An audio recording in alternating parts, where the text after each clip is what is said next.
Hey everybody, today I voted no on the Department of Homeland Security funding bill. And I want to talk to you about this legislation and why we have to continue to fight against Trump's ICE and Border Patrol and their unlawful and violent conduct. First, I just want to be clear, this bill increases year-over-year funding to the Department of Homeland Security. It does not put in any necessary guardrails on the ICE and Border Patrol lawlessness that we've been seeing. It doesn't have anything that keeps our communities safe, and it doesn't rein in this rogue agency that's been literally disregarding the rule of law for months now. It includes no accountability to stop these agents from killing people, from violating our constitutional rights. There's no assurances that the administration's even going to investigate the officers who commit acts of grave misconduct or kill people.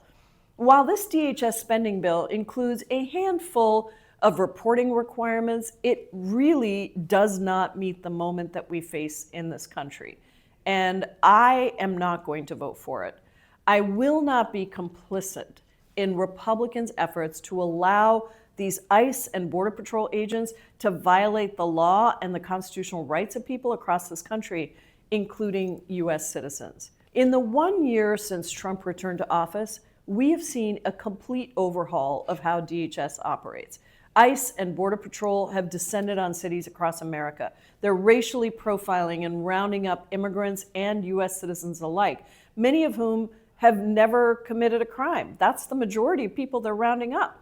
And we've all watched in horror as they've dragged people out of their cars and homes, as they've shot and killed US citizens. As they create terror and chaos in our streets, 37 people have died in ICE custody. That's a record high for any year. Detention has increased from 41,500 beds at the end of 2024 to more than 73,000 people who are incarcerated in immigration jails. And in these immigration jails, most of which are run by private for-profit prison contractors, people are denied due process and bond hearings. They're given rotten food and they're forced to sleep on the floor.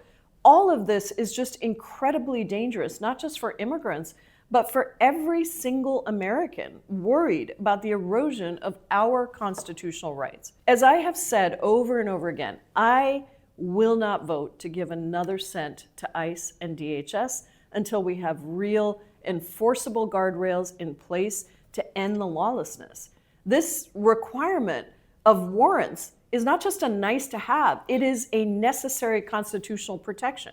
We need to end the practice of having masked agents in our streets, kidnapping and disappearing people. And we need to ensure that there are independent investigations into misconduct, because those things are just a minimum. The reason that this bill doesn't meet those standards is, of course, because of the complete refusal of Republicans to hold this administration accountable. As the ranking member of the Immigration Subcommittee, I am going to use every tool that I have, even in the minority, to conduct oversight, to do fact-finding, to make sure we are hearing directly from the people, and to use every part of my platform to fight back. I will not be complicit in this DHS action, and frankly, no Democrat should be.